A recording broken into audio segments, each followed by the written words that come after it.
Echo was a beautiful nymph who took her greatest pleasure in amusing herself in the woods and fields. But Echo had a serious problem. She was a loudmouth and always liked to have the last word on everything. One day, the goddess Hera decided to look for Zeus. She went to the nymph forest to catch him red-handed. Echo, upon seeing the goddess approaching, tried to cut her off to cover Zeus's escape. Hera, tired of the bubbling nymph, ordered her to shut up and get out of her way. Zeus's wife understood that she had been deceived. Hera punished the nymph who always loved to give the last word on everything. From that day on, her fate was to repeat the last word she heard. There was a man named Narcissus, one of the most handsome young men in all of Greece, known to disdain all suitors. He was hunting with his friends but eventually strayed from his companions in the woods. That's when he heard a noise coming from the bushes. Stay!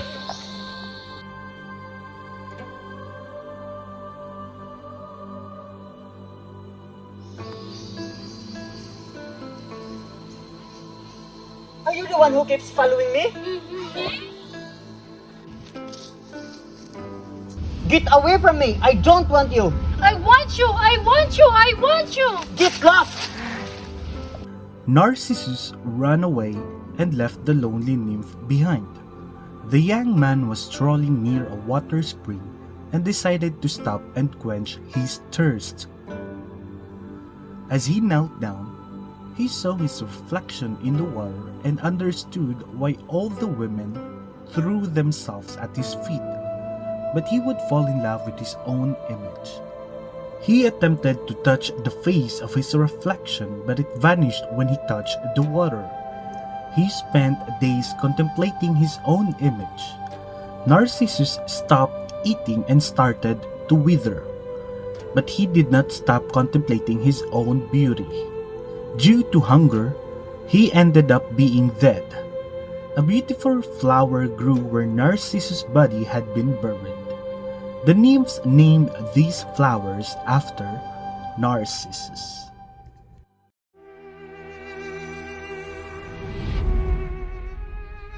Zeus, the ultimate god of the universe, used to make a habit of coming down to earth and putting men's hospitality to test.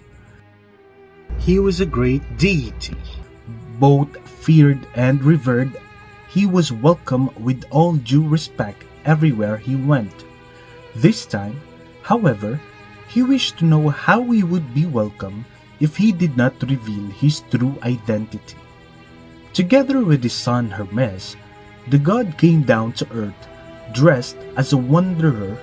After roaming around the region of Phrygia, they stumbled upon two beautiful ladies, but they were warded away.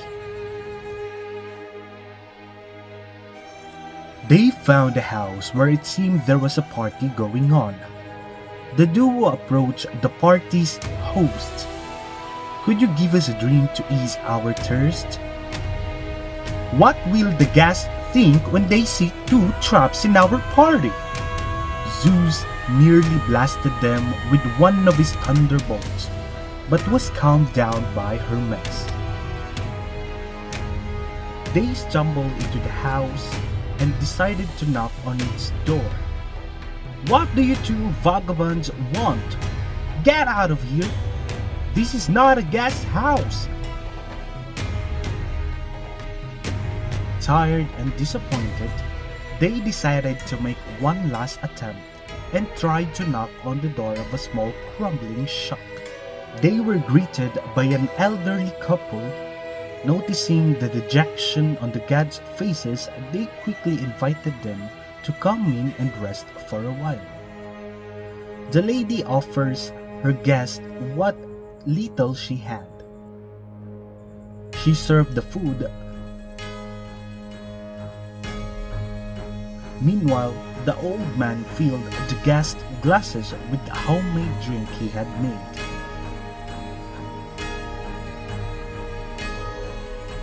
The bottle had very little to drink. Zeus snapped his fingers and the bottle was full again. In astonishment, he realizes he was face to face with the god of the universe. After having enjoyed the couple's hospitality, Zeus invited them to follow him to the top of a hill, and he asked them if there was anything they would like to request. Dear generous people, I will grant you one wish. Our wish is to never be parted. Even if death. Zeus summoned a huge storm flooding the entire city, punishing everyone who refused him hospitality. The old people's home was also destroyed in its place. Zeus raised a beautiful temple. Henceforth, you will be the priest of this temple dedicated to me, and you will remain together until the end of your days. Finally, one day, the time came for the couple. They were strolling hand in hand through the temple garden when they both began to grow into two beautiful trees, and their roots become tangled together.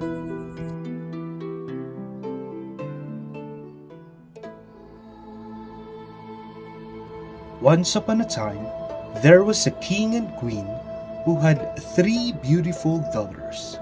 The most beautiful of the 3 is the youngest, Psyche.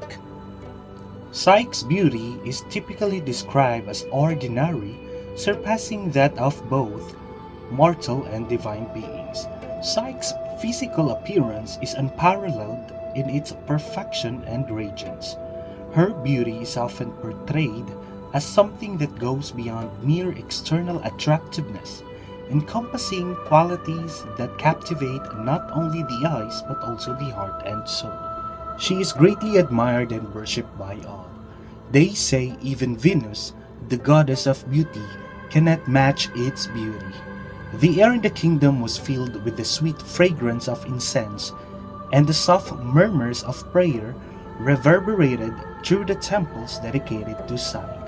Citizens looked her as a symbol of perfection, a muse for artists, and a beacon of inspiration for lovers. Men and women have also forgotten to give offerings and praise to the goddess Venus. Also, her temple has no longer offerings, has become dirty, and is slowly falling into despair. Am I to be surpassed by a mortal girl? This is insane! I won't let this happen.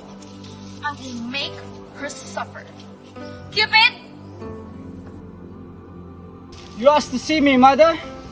Are you in need of my presence? Oh, Cupid! Your mother is ill. I'm afraid it will stay this for a long time.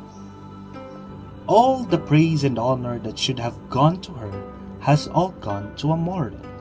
Venus was angry and ordered Cupid, her son, to make Psyche fall in love with a terrifying creature. But exactly the opposite thing occurred. It's Cupid, the one who fell in love with Psyche, that he seems to be the one fell victim to his own arrow. Cupid made Apollo aware that soon there would be a king to ask for his advice about his daughter.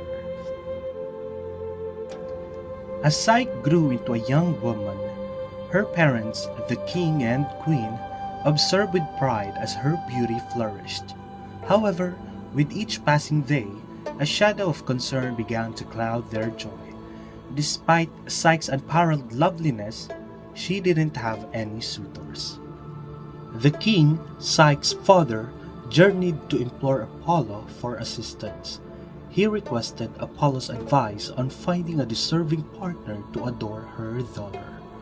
Before the king knew it, Cupid had already approached Apollo for assistance. He explained his predicament and asked for aid. Apollo then informed the king that Psyche would be able to wed a monstrous beast. He recommended that the king dresses Psyche in a wedding dress, bring her to the summit of the mountain, and then leave her on her own. The king ordered Psyche to be dressed in her best clothes. After dressing Psyche, the king had Psyche bring her to the top of the mountain, as if to be carried to her grave. As they travel, everyone mourns what might happen to Psyche. Despite the difficult situation, Psyche bravely faced her fate. Psyche waited while the darkness slowly engulfed the entire mountain. She was very scared because she didn't know what was waiting for her. She waits until she falls asleep, and suddenly Zephyrus, the west wind, gentle breeze, came and bring her to a lovely meadow. He flew her and landed her in a grass field that was as soft as a bed and smelled of fragrant flowers. The place was so peaceful that she seemed to have lost all her sadness. She saw on its bank a mansion as if built for the gods. She observed and was greatly amazed at its beauty. Their union as a couple was happy. They love each other, but there is something neither can Psyche see: the face of her husband. Psyche made a promise to her mate that she will never tell her sisters that she hasn't seen the face of her husband. Psyche missed her sisters. That's why she asked her husband if she could see her sisters. Husband, I need someone to talk to. I miss my sisters. Let them visit me. He granted it.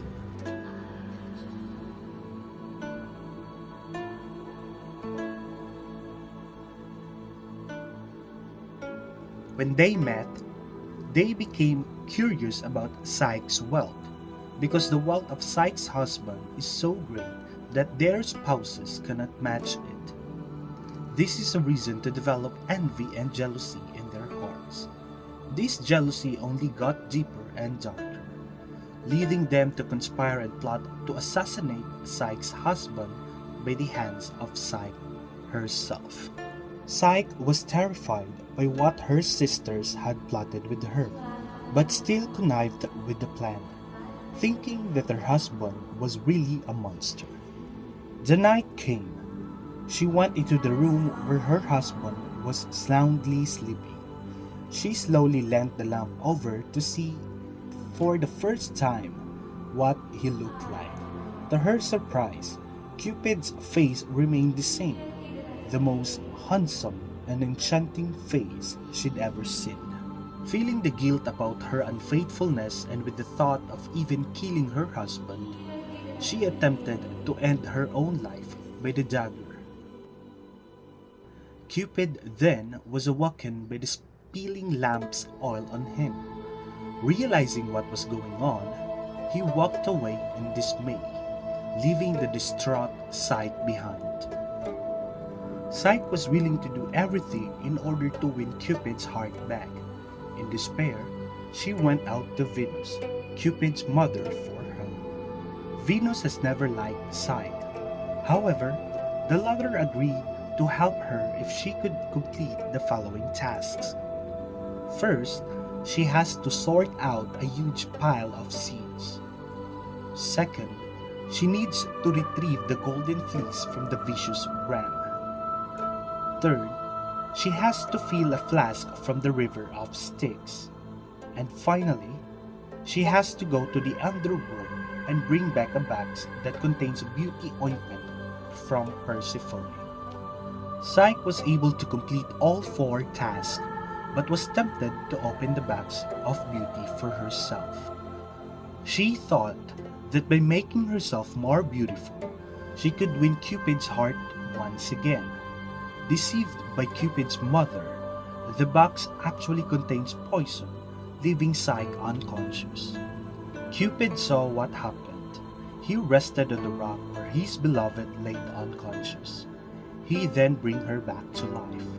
After Psyche's recovery, they both asked Zeus's help to make Psyche immortal so that they can be together till eternity. Zeus gifted Psyche the ambrosia, which eventually made her immortal. She was then known as the goddess of sorrow.